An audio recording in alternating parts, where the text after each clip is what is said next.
Hi, podcast listeners. This is your host, David Pecor, and I'm so excited to bring you our episode for today. If you are a first-time listener or a listener who has been with me since day one and you love what I'm doing, I want to encourage you to support the podcast by giving a small donation. I love bringing you new faces and interviews, but it does take time and resources to do it. And any support you'd be willing to give goes towards website upkeep, travel, time, and costs, and would help me greatly to keep doing what I'm doing. Give your support by going to paypal.me/Faces of Grand Prairie.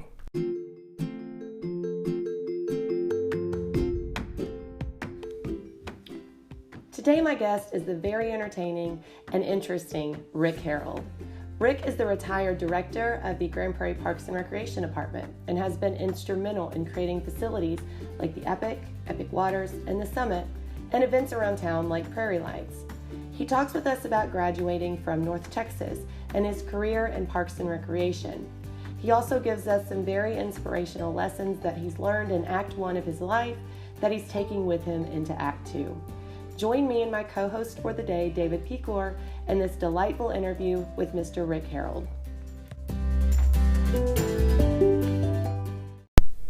So hello, podcast listeners. Today I'm in a very special building with a very special man.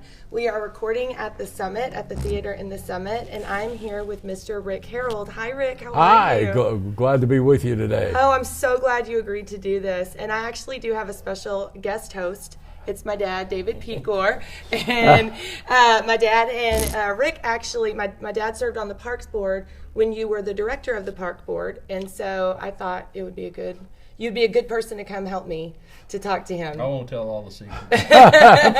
Please.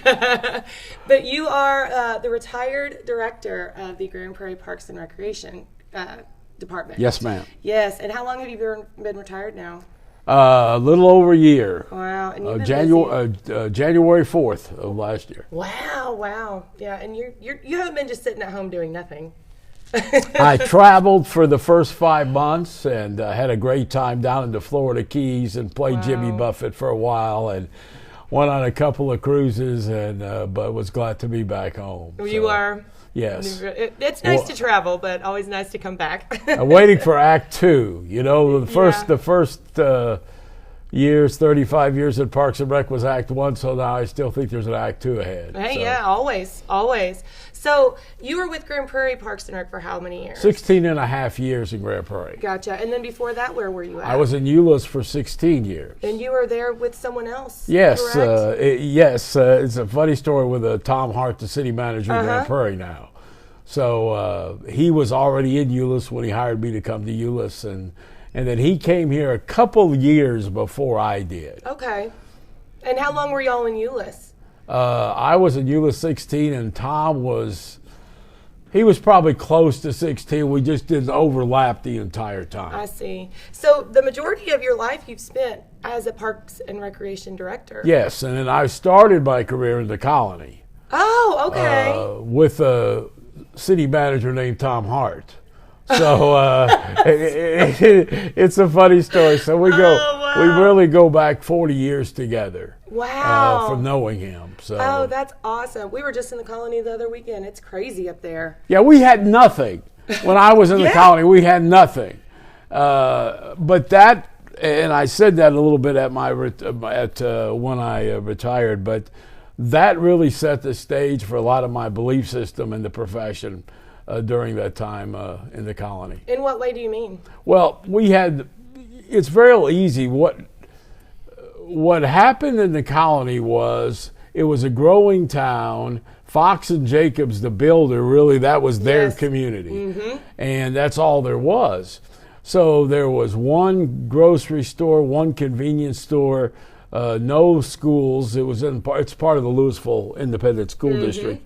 And so they wanted just a rec program for the summer. So you sit there and say, well, you have no parks, you have no facilities. So started thinking around, and we said, what do we do? Well, you know what? There's some people in this town who have swimming pools. So we actually made contracts with those people and did learn to swim classes in people's backyards. Really? And we got a van from a church and took kids ice skating. And and did a lot of different programs using some of the great churches that were in town, and that. So it really started you don't always need money. I've been on both sides of the ledger. A little different here in the last few years in Grand Prairie when David and I worked together. Right. But it doesn't always take money to change lives, and that's what people know me with Parks and Recreation. I just think we change lives, and that's what is so rewarding personally for me. What made you even think to go ask people? Like, what even gave you that idea that you thought that people would say yes to something like that? Who knows? Because I'm a crazy guy. Have you always thought outside of the box like that? No, but you know what? What I think the reason was I grew up in a rec center. One of David's good friends and mine, Danny Boykin, who's a long time superintendent of recreation here in Grand Prairie, lifetime young man who I just feel a lot of. Danny and I had very similar backgrounds. I grew up in Farmers Branch. He grew up in Grand Prairie. But we grew up in the rec centers. And so we were a part of that lifestyle our whole life. And it just so happened that the superintendent of the rec center I grew up in, he kept going up the ladder. And I ended up being deputy city manager of Farmers Branch. And his assistant had a great career, moved to Cedar Hill. We made acquaintances about 4 years ago again because he was a marshal at Tangle Ridge. And so I had him come up. He just recently passed away from cancer. Oh, I'm sorry. But I had him come up to the office, and I had a private lunch with him and gave him one of the gold medals because he was such an influence in my life growing up. So by the time I was 14, and I played all the sports, especially loved baseball, and they had me coaching kids at 7 and 8 years old when I was 14 years old. So it just was my whole life, growing up that way. Right. So going back to a little bit, because you went to a little-known university. Yes. UNT. To some people. So you did go to UNT, and you have a really huge love for that school. Correct? Yes, and that's continued on. It is. So how was your experience there? What did you do while you were in? Did you have anything to do with recreation there? Well, your dad and any listeners of our age or beyond will understand what I'm about to say. When we were kids, KLIF radio was the radio station. It was 1190. Gordon McClendon, he did things in radio that are now known across the world. And I could go on for an hour on Gordon McClendon. So when I went to North Texas, I wanted to be a sportscaster. Oh. Because you'll find this, Danny's the same way. We didn't think of Parks and Recreation as a career back then. Right. So there was a job one day. I'm just a little freshman at North Texas, and there's a job one day for kind of a gopher at KLIF. So, that was I just always listened to KLIF. So I drove down to the studio, which was downtown, kind of at the triangle there at Commerce and that, and told them why I was there, filled the application out, and sat outside the general manager's office basically all day long. And finally he left, and he says, "Sir, can I ask you why you're doing here?" And I said, "Well, I'm here for the job." And he said, "Anyone that would wait all day long, you've got the job." Wow.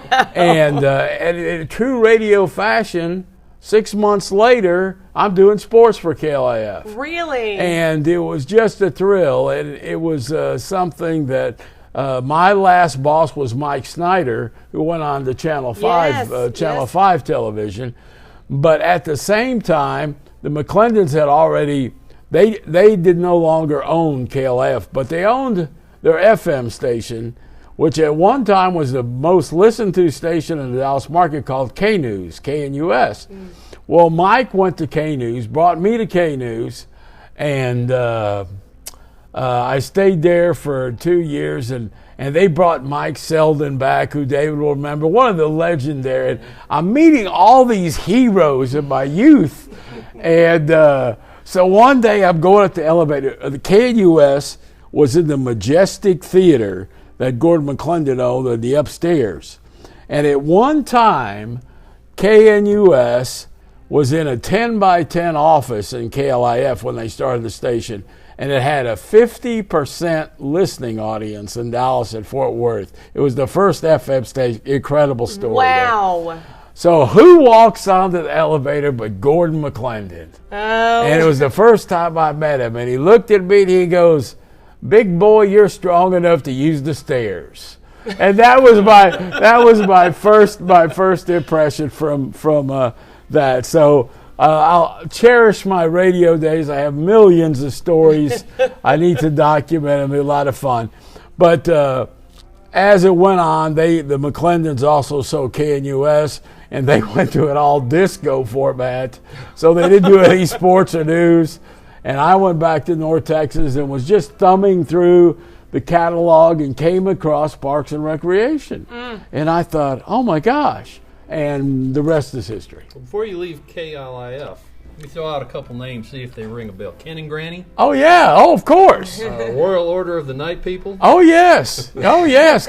Cousin Lenny, right? Ron Chapman? Ron Chapman, yes. And I got to work with Ron Chapman. Irving and Harrigan or something. Yes, show, right? he was. That's exactly right. Yeah. And there's a great website called The History of KLIF. And it's interesting. You'd enjoy it. Yeah. And they've done a nice job documenting it because Top 40 Radio, that all started in Dallas, Texas at KLIF, where they played the top songs every hour that were the hit songs at the time. They did so many incredible Ken and things. Granny came and put on a deal at the Uptown Theater. Oh, is that right? One night, and I remember going to that thing. I was like a middle school or maybe early high school at the time, and I don't know if people thought that Granny was a real person or not, but when Ken got up there and told them that Granny was sick and couldn't come, they booed him out of the place. They expected to have this old lady sitting there, but anyway, teenagers hung around that station. God. The Mighty 1190. The Mighty 1190. Yeah. Hey, I got to tell you, because there's so many cute stories. Gordon McClendon was a promotional genius. One of his things was to have a treasure hunt. And they went and buried something in Dallas. I don't know if it was $10,000, but it was a lot of money. And people would give clues. People were digging up the whole city of Dallas, and they finally had to stop it. And then there was an old stadium, and David may have played football there, PC Cobb Stadium. I never played there. But it used to be right there off 35 downtown. Not far from Baby Dose. Yeah. So they had a helicopter dropping cash, and it was just people running in and knocking down everybody. And but in true Gordon sense, he got national publicity. So wow. I think I learned some things from the wild stuff, kind of from the McClendon family. I don't know how many they actually did that around the country, but you remember the movie Bull Durham? They did that stunt where they had a helicopter come in and drop money. I wonder if they got that from him. I bet they did. Maybe I bet they did. Somebody did. Well, funnily enough, main event that just got built just had a scavenger hunt. Oh yeah. Did they? Yes, and so whoever found the thing got like a year's worth of entrance into the place or whatever. And people were still going crazy to go. And now you have social media. So you're like, oh, I'm over here, and now I'm over there. So much different now. So much easier. Yeah. So that's what a great example of like how to promote things in different kinds of ways. And having seen what you've done here, it makes total sense that would have been a baseline for like how you started. Oh man, I would love to sit here and just listen to those just stories of the radio. So after you left UNT, that you went to the Colony, and that was your first job outside of that? This kind of goes back to the North Texas and my relationship with North Texas. They, one of the heads of the recreation department ended up being a neighbor of Tom Hart's. Tom Hart was going to North Texas at the time also. Did y'all know each other back then, too? No. Oh, okay. All right. And anyway, Tom had just got a job in the Colony, and he was talking to Dr. Etchison. Chris Edgington was his name. And he said, we need to do something in summertime. And Dr. Edgington said, well, why don't you hire us, the university, to just program summer program activities? And so Tom liked that idea. They did that. So most of the people who applied were grad students. I was still an undergrad student, and but was fortunate enough to get chosen. And so I stayed in the colony. Things went so well that year that they put it in the budget, and I stayed there for a few years. Mr. Hart ended up leaving, so I worked for another great gentleman who worked for Dallas County for many years, Dan Savage. And then, after about 3 years there, I had a chance to go back and get my master's degree at North Texas, and and pay for all that with being an adjunct professor there. And really? So I enjoyed that a whole bunch. And so that's where the relationship's so strong with the university from those things. And at the time that when I was at North Texas, almost all of those professors at that time became legendary in the field, and moved on and are all authors. And so I was there just at a great time for that too. So when did you graduate from UNT? I did my undergrad, and I graduated in '84, and my graduate in '86. Okay, so I think I was talking to Dr. Alexander. He was talking about somebody in his wife's family was related to Mean Joe Green, or they were good friends or something. And so it just, the second he said that, it made me think of you, because when I think of you, I think of either Parks and Rec or I think of UNT, because we're friends on Facebook, so I see all that. So when you went to like a larger city, was it a little bit of a different scenario than having to kind of create a Parks and Rec from scratch than to go to a different type of city? I grew up in Farmers Branch, and the rest, we didn't tend to go. I mean, I don't know how many times I was even in Euless. I knew nothing about Euless. And I did not go as a director. I went as a superintendent of recreation, and became the director in 18 months. But it was another whirlwind time of excitement and fun. And Julia Wakely, who was the director there, very inspirational leader, went to North Texas, never had graduated, and I think she was in her late 60s when I was still there, and she said, I want to graduate. And she went back and did her last year. They put her in grad classes because she'd been a director there for so long. And we just did some crazy things, and it was a town didn't have a lot of money at the time either. So again, we were still having to be pretty original. We did build the first, we did build a rec center there that I'm real proud of, and some really nice parks. But my time in Euless was cherished there. In fact, I didn't want to leave Euless, and Mr. Hart offered me. He was here a couple of years and called me and offered me the deputy city manager job, and I said yes. And he never lets me forget this story. So the day before I'm to leave Euless, I walked in my boss at Euless, who were good friends, the city manager then, who since retired, Joe Henning, and I said, Joe, I've decided I don't want to leave. I said, Parks and Recreation is just my life. I just love it too much. He said, well, big boy, you better go tell Mr. Hart. So the 2 weeks before, Tom had given me a Grand Prairie satchel, a really nice thing. So I took that back and told him, he said, give me the damn satchel back. And I never, ever got that satchel back.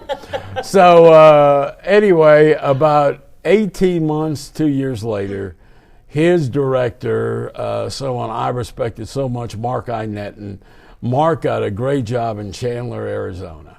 So the director's job opened up. So he called me over to the racetrack one day. So I'm out at Lone Star Park and in a suite there, and my boss from Euless called me. And so I walked inside, and Tom was banging on the glass saying, "Come outside, come outside."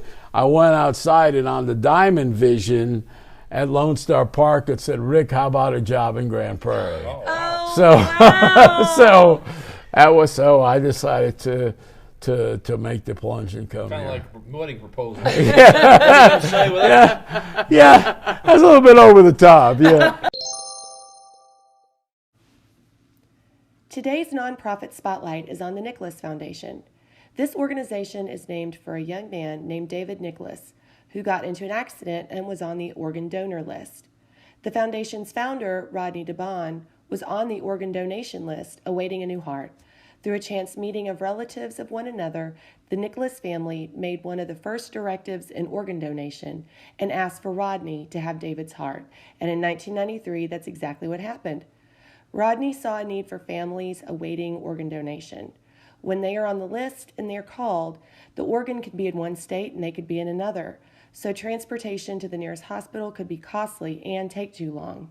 In 1995, Rodney built the landings at Carrier Parkway and now has 10 fully furnished apartments that are available completely free for families to stay while they are awaiting their organ donation.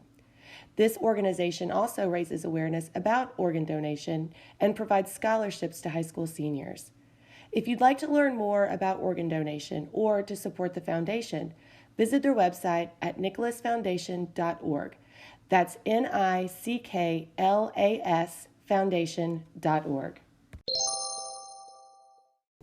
When you'd mentioned that starting to do work with the Parks and Rec that doesn't have a whole lot of money, how do you get interest in trying to get into the program to get people interested to get the money? Because it kind of seems like you have to do the fun stuff that people buy into to kind of get it growing. So what are some ways that you would do that? Well, again, and I turn to your dad, David. I think the one thing you have to do is you got to earn trust, and you got to know let every single person know that they're important to the program and to what they want. Mm-hmm. My very first day, and I said this at my retirement because I'll never forget it. My very first day, my assistant came in and said, "Rick, you have an appointment tonight in Dalworth." And I said, "What the heck's Dalworth?" I knew nothing about Grand Prairie basically at all. Right. And so I went into the old Charlie Taylor Rec Center, which was, had seen much, much better days. Mm-hmm. And it was a large group of people led by a good friend of David and I, Sally Moore. And they didn't know who I was. And, they had felt that they hadn't been listened to. Mm-hmm. And we just struck up a conversation that night that slowly earned their trust. And our park board and us all fought together. And that was a great facility opening for me because it goes back to my first day when that opened. And it's changed so many lives there. So my thing has always been, and Rev Run is going to probably find me for using two of his great quotes all the time, but it takes a team to deliver a dream, and teamwork makes dreams work, both by Rev Run. And I truly believe that. I think every single person, if you are a part-time custodian on our staff or you are, the manager, assistant director of finance or whatever, we all have an important role. And the one thing that Daddy used to make fun of me, we'd get in these situations where we would have conflict, and I would go, which I'm crossing my hands. Podcast listeners, I'm crossing my hands. And maybe at times too much, but that was just something that I believed in. You try to find something that unifies. People want nice things. This building, really interesting, the summit that we're in today, Miss Ruthie and Mayor England at the time, they wanted a building and for the 55 and over. And, working with the park board, we really wanted to make it special. Grand Prairie deserves something very, very special. And I'm proud that this building's been open 10 years, and in my opinion, it's never been copied anywhere in the country yet. And there's been over 150 cities that have came and visited this facility. Wow. But more importantly is you go by and see the cars and the lives that it changed. And so...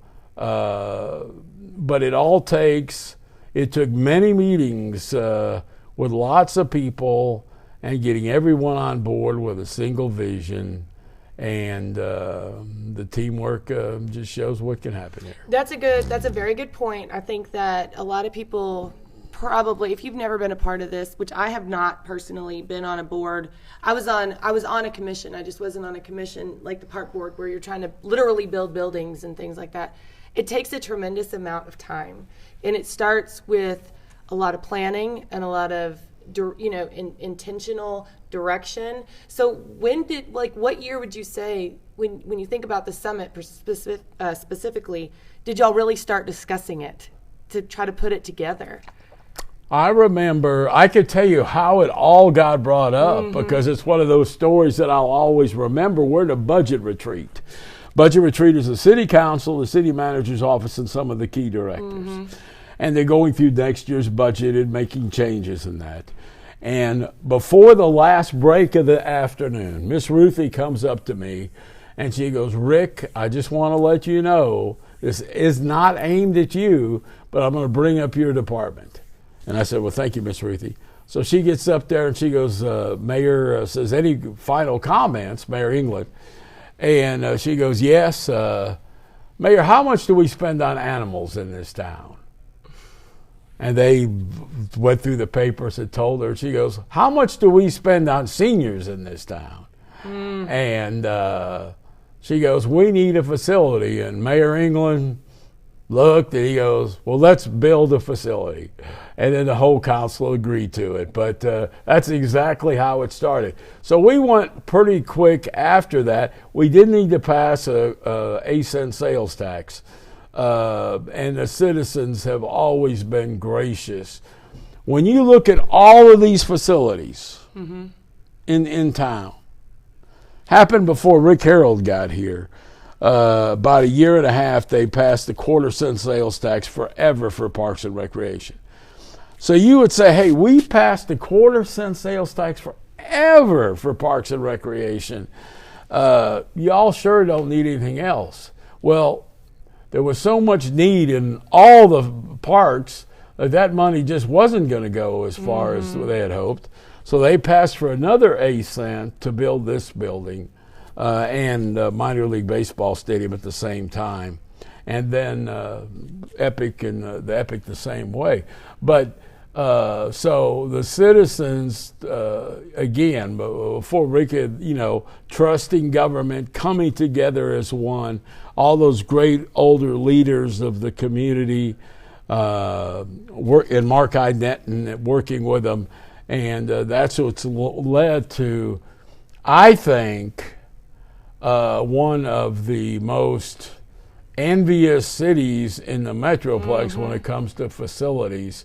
And we all know that it's just, I hated to leave because it's still just beginning. Right. We just are just going to be another stage setter for what the great future is going to be in this town. Right. And the nation has taken notice with winning 2 of our NRPA, which is National Recreation and Park Association gold medals. And in 2022, the city will be you can only enter every 5 years, and I told the staff I'll be upset if I don't see a third in 2022. I bet it was pretty hard for you to make that decision to retire, because the thing about it is this town has had a lot of momentum in the Parks and Rec department for a long time. I mean, it's been growing and growing and growing, and so to kind of retire at that point, but you still live here. You still live in town. I sure do. Yep. And so, do you still you get to take advantage of the facilities that you work so hard to build? Well, I'm glad you brought that up, because I want to give some advice. Okay. Because I think this can happen in life. And I will gladly listen. I was in no way wanting to retire when I retired. No way. I expected to be late 60s to retire. But I did something that I want to tell people to do, to consider, and that is not falling too much in love in what your profession is. Because I was not a user of facilities. I was a part of a team who created facilities. And with that, my health was poor. My weight was way too much. And I kept paying personal toll because I loved it. Yeah. I didn't mind it was 7 days a week. I didn't mind it was evenings. I just loved it. But I loved it a little too much from that standpoint, from a holistic life standpoint. So I gave a lot of stuff up for that. That's why J-Lo at the Super Bowl was telling her, I saw a little thing I heard Alex Rodriguez, and J-Lo goes, well, it's our act too. And I said, oh, I like that. That doesn't mean I'm going to go into some career doing something, but it just means changing those things. So your dad and I've never played golf before because my knees have been shot for years. Now, I love to tell you my knees got shot playing football or playing baseball or playing basketball, which I really loved. They didn't. They got wore out from carrying another 100 pounds I shouldn't have been carrying. So it's kind of a dichotomy. And the one person who's my professional mentor, if you will, is Dr. John Crompton at Texas A&M University. He is the world's leading expert on parks and recreation. And we became friends a long time ago. Here I'm a North Texas kid, and he's an Aggie. But he had heard me do a presentation. He said, Rick, that was a wonderful presentation. But one thing I want to tell you, he says, you're an embarrassment to the profession. And a lot of people would never, ever tell you that. But it stuck with me. We're great friends today. Crossing our fingers, I'll be teaching at A&M come fall of 2020. Wow. So North Texas has kind of changed their thing to professional sports management, which I think is a mistake, but I don't think they care. They think it's a mistake. But anyway, so make sure you have a holistic lifestyle to do all the things. So I love to go out and say, one of the great things that I don't think people do is show outcomes, and I think us being the staff and the park board, we made a concentrated effort to show legitimate, documented outcomes. And we have a series of films I'm really, really proud of, and one of those is the Summit Success Stories, because we knew that the Summit was going to touch lives. We didn't know how many lives in many different areas. It's just not physically, it's emotionally and psychologically, it's even spiritually. So we have those people on tape, what it's done to them. And that's why I'm so pumped about the profession and what we can do and play a role in the town. Yeah, when so my dad and I got here and we walked in. Well, I walked in. I know you said something about it after we got here, and it was packed in here. It was totally and completely there. It was people everywhere. And Michelle, who is the rental coordinator, we asked her what it was for, and she said, well, These are people from surrounding retirement communities. They get bussed in, and we do lunch for them during the week. It's kind of the Meals on Wheels, but instead of it going to them, they come here. They get to be a part of the facility, and then they take the bus back to wherever they come from. That's a big deal. You know, when you're a senior that is living in, you've now gone into your act two, you're changing, not you personally, but as a senior citizen that is now going into a different type of community, to be able to go somewhere every day that is a beautiful building, that is really nice. I mean, this is nice in here. To be able to see the beautiful outside, and then to be able to eat lunch in a different place, you know, with your friends, and be able to make it something that you get to go out of your house and do. That's a big deal, because so many senior citizens can end up being lonely. They can sit inside their house. They become, you know, isolated. And to see everybody out here, and not only that, playing different kinds of sports and swimming in the pools and doing pottery classes and, you know, doing all that stuff.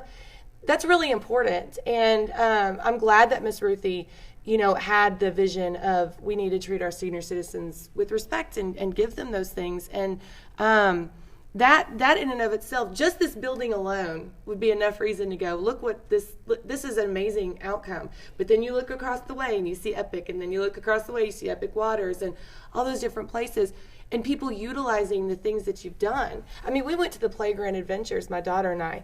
It was packed solid with kids, and awesome. And she loved it. She didn't want to leave, because it's not just a regular playground. There's so many things in that playground for kids to do, for all kids to do, and it really is a tremendous testimony to like what your heart is and what you are able to get people to come together in a city to accomplish as a team.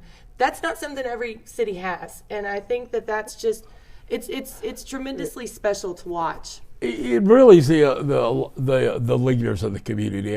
Mayor Jensen, when Mayor Jensen became mayor, he really went on a limb at his very first state of the city, and he goes, I want a major rec center for the rest of the people, and I want a water park like we used to have. And The song you heard was Rick gulping. And you know, it was very emotional. The crowd loved it that night. He led the charge to sell the bond issue for it, and I think that I'm sure there's things in the Epic that people will change. I know some things they already have, but you know, that's where us and the staff and the park board got together, and we said, you know, we can build a water park. There's a lot of water parks around, but those water parks are open for 90 days. Right. And we went and actually out of Jay Peak, Vermont, came up with the system to do Epic Waters and make that a year-round facility. And then the Epic, and it was a funny story on the Epic. One of the battles that I had to fight was, we don't need any water in the Epic. You got Epic Waters. But what we don't have in the Epic is we don't have lap swimming. You know, we don't have fitness swimming. And for little kids, we still have an area over there too. So it was funny, but I do think, and before we started this, David and I were talking, I think that what you're about to see in this facility, Epic Central, it's changed names about 4 times, by the way, this park. We were going through money changing names every month, it seemed like. It was Veterans Park at one time when I got here. It was Central Park. It was Grand Central Park, and now it's Epic Central, and it's going to be incredible. A conference center, hotels, restaurants like you would never ever thought would be in our community, and some other recreational activities. So it's just wonderful for the citizens of this town. I think there's a lot of pride. I think they take a lot of pride in it. And Yeah. The other thing here that was important, and I want to go back to Mayor England, who threw me out of a council meeting one time when we were talking Please about. tell that story. When we were talking, true story. We were finalizing fees, and the park board and us came to an agreement. David, I don't know if you remember, but it was $99 a year is what our fee was. So Danny Boykin and I went and presented that to the council in their briefing session. And the mayor took his hand and said, "You have lost the knowledge of this community, Rick." And so it became $50. So, but you know what? That was, that there was something to be said for that. And yes, I know that there's members who might pull up in a Mercedes or whatever, but. I do think it's been something that, and there's always scholarships for people who can't afford to pay. But that was a very funny story at the time.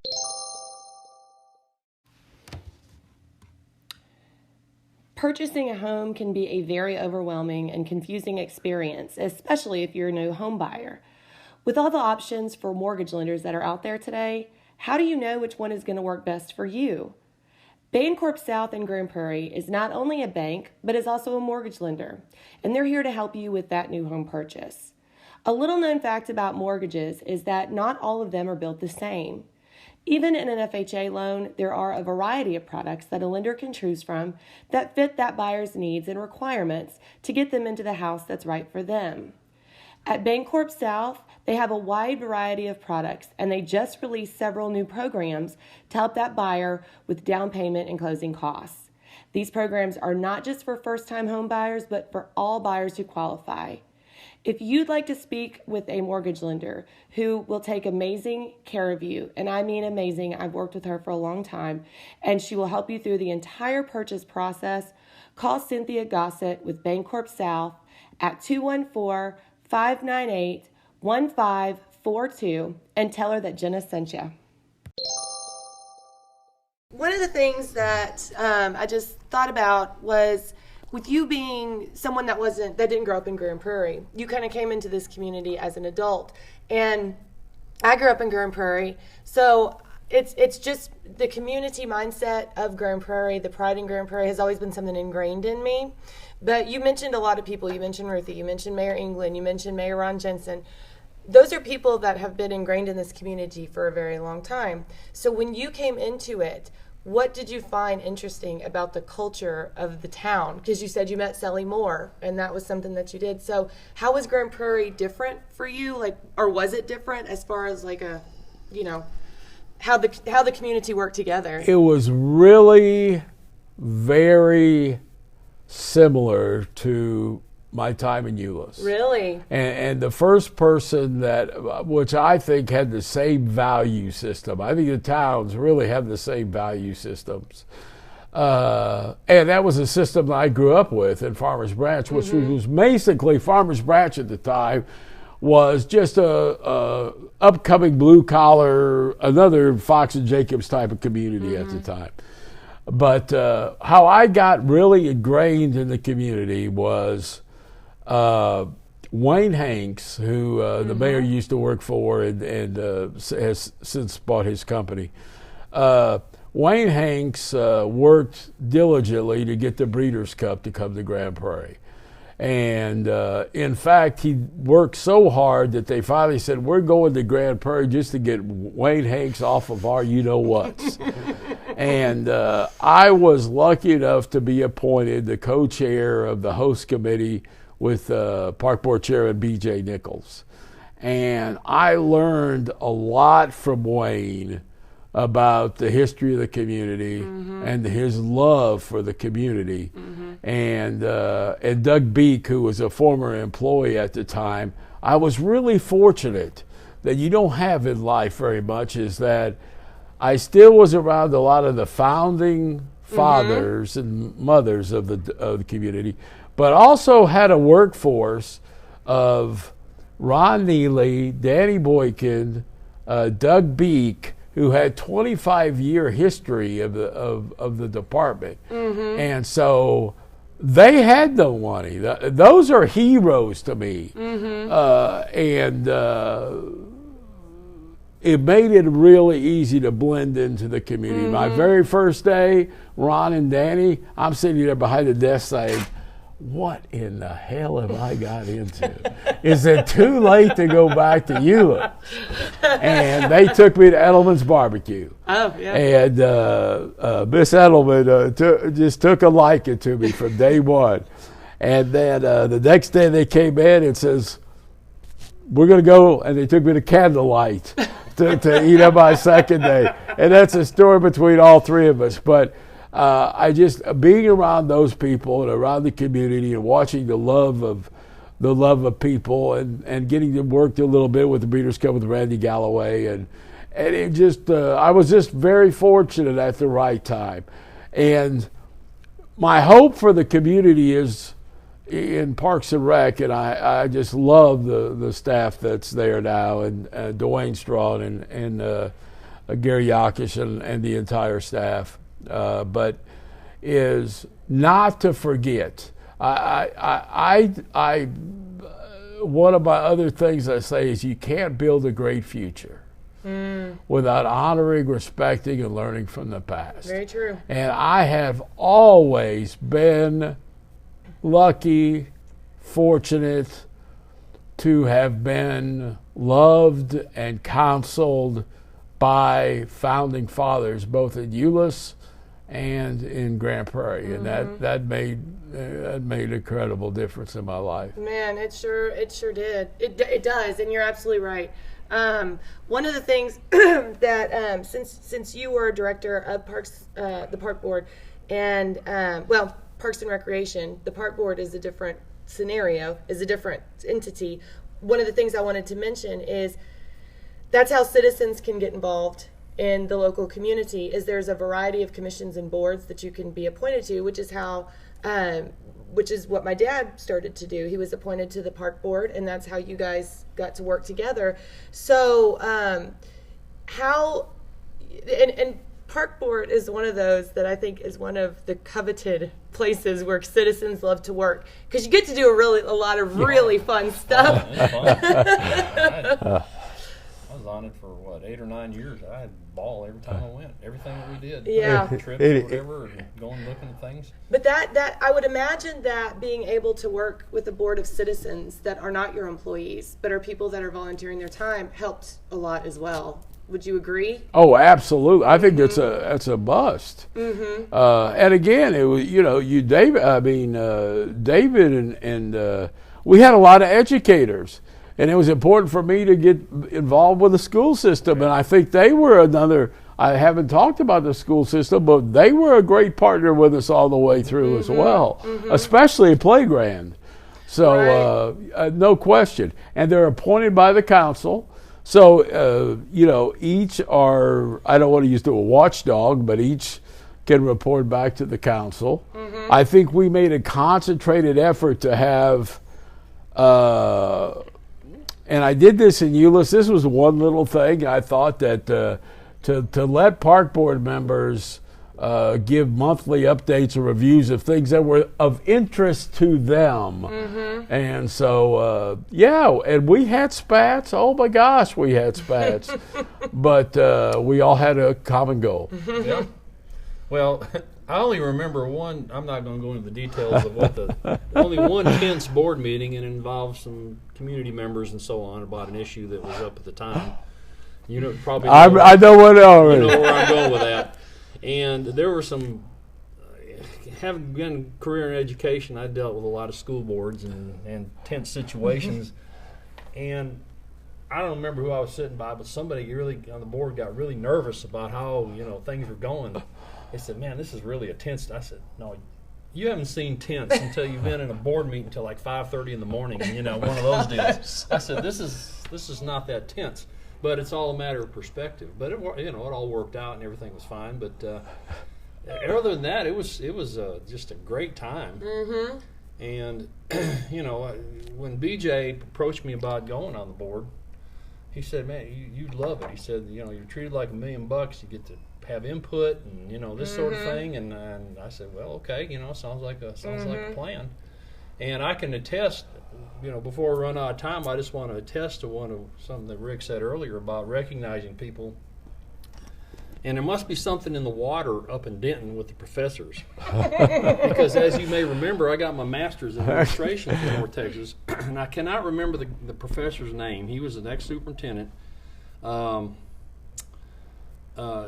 he was kind of a cranky guy. I can't even remember what class it was, and I cannot remember his name right off the top of my head, but I do remember what he said, and I took it with me, as I went into administration, and that is, don't ever, ever, ever look down on anybody that works for this, for your school or whatever. It's because the custodians who clean the floors have pride in what they're doing. The cafeteria ladies have pride in what they're doing. Your secretaries, that's their job, and they take pride in what they're doing. And if you want to lose something real quick, start looking at them as, well, we're here and you're there kind of thing, because they can make or break you. And besides the fact that it's just the way to treat people. And so when we went on the board, every month there was an employee of the month, and we had employees of the year, and we had all kinds of recognition of people who had a job working in maintenance, maybe I don't know, doing whatever, or they did volunteered. We had volunteers of the month, and everybody was given a recognition, which I think is one of the greatest things that you and you employed that, and I know you weren't by yourself with that, but you spearheaded it, and you could see. I would sit back and watch them get their awards and things, and I had an opportunity. If BJ wasn't there, I filled in for him a few times, presenting that award. You could see it in their face. Right. They're recognizing me. All I do is this. No, that's not true. You keep this thing going. Right. And I think that's the most important thing, one of the most important things that I think, that you emphasized and kept working. And like I said, I must have run in the water up there, because that's the first That's time so I funny. had really heard that. And Right. it was all very true, and I hope they're still doing that. I haven't. They are, Dave. I look at the agendas, and they are still doing that. And Parks and Rec is interesting, and following through with what David said is that I believe the expression in our national organization started years ago and went away with it. Not they should have. It starts in parks. We do a lot of great events. But who are the people that have to set up for the events, clean up after the events, and still maintain the parks and the athletic fields and all that? And I was a parks superintendent in Euless for a year or two before I became director, and it was one of my greatest loves is meeting those people that have that big heart to do that. Well, I think about in Grand Prairie, you think about Dwayne and Danny and May and all these people. I mean, Prairie Lights doesn't just happen. Oh, things happen because crazy people have to work hard, and they have to care about what they're doing. And I think that spills over into the amount of volunteers that come to work that come to work there, and it spread to the board too, because they did. They always made us feel more important than what we were. But we had. We'd have a Christmas dinner, and we'd get a T-shirt, and we'd have this, or come to this event, and I remember that when I first got on the board, one of the first things that happened was, and I didn't even know Rick that well, they had me over at Air Hogs. They want to come over here and throw T-shirts out to the crowd, kind of thing. And Rick's doing the play-by-play in the PA, and there's David Pecor down there throwing shirts. I remember that, and that kind of stuff sticks with you. So I know you're running short on time, but I wanted to emphasize that, because I think that's what makes this whole thing click. Well, and I think that, matter of fact, my last question I was going to ask, because we have just about 10 more minutes left, but one of the last questions I was going to ask you is about the relationships that you form with people, because from what it sounds like, the relationships that you've had in your life have been lifelong. I mean, once you create a relationship, it lasts for forever. And I don't know if that's just your personality or what, but it has led to a great deal of success. And when you're a person that can do that, and when you can create that relationship with whomever it is, that's how things get done, And when you're able to be a person that is known for being a hard worker and being a person that recognizes others and, is kind and, fervent in their beliefs, but also can be flexible and adaptable. That's how you create relationships, and that's how you're able to get things done in city government, especially, or any business, really. But, do you think that your ability to create relationships is really what has led to your success in your career, in your life? Oh, yeah, there's no question about that. I do think that's an absolute catalyst. We had a great park board led by the chairman, B.J. Nichols, and they all had big hearts, and everywhere I went, we had great relationships. But there's one thing that when I go speak, and I spoke at our national convention this year on a little project called the Epic. Right. I always like to tell, especially young professionals, mistakes. You can always be someone who says, "Oh, yeah." I'll never forget when there was a director of Hearst had come in when I was at Euless, and I had lunch with him to welcome him to the area, and I said, "Oh my gosh, our pools are about to open," and pools are booger bears. And I've never had an issue with a lifeguard. I've never had all this stuff. Well, he was gone within 10 months. So I tell those stories. But so I want to go ahead. I haven't even talked to this. I'm finishing up a book on this. But when I left on the 4th of January of last year, I decided that I had to get away for a while. And I went to the Keys for 5 months and went on some cruises and actually spent all the money that my final check was gone like a dummy. And I was in a great sense of depression for a year. I was not seen by anybody. I didn't want to go. I didn't want to go do it. People thought I was mad. I wasn't mad. It was just such a dramatic change for me that I had a lot of trouble handling that. Right. And I call it the invisible demon because it's not something. Let me put it in perspective real quick. I know we're out of time, but Danny Boykin was our manager of recreation, grew up here. I can't say enough great things about it. Danny, we were kind of retiring. Danny actually was going to retire before I was, and then I decided to jump the gun on Dan. But he's having some trouble with his leg. No big deal, right? Mm-hmm. Well, Danny goes and finds out, and Danny Boykin, after spending his whole life in this profession and changing lives and doing anything that needed to be done, he developed ALS. And, and he has bought a golf cart that he can be striped in golf. I'm so proud of him.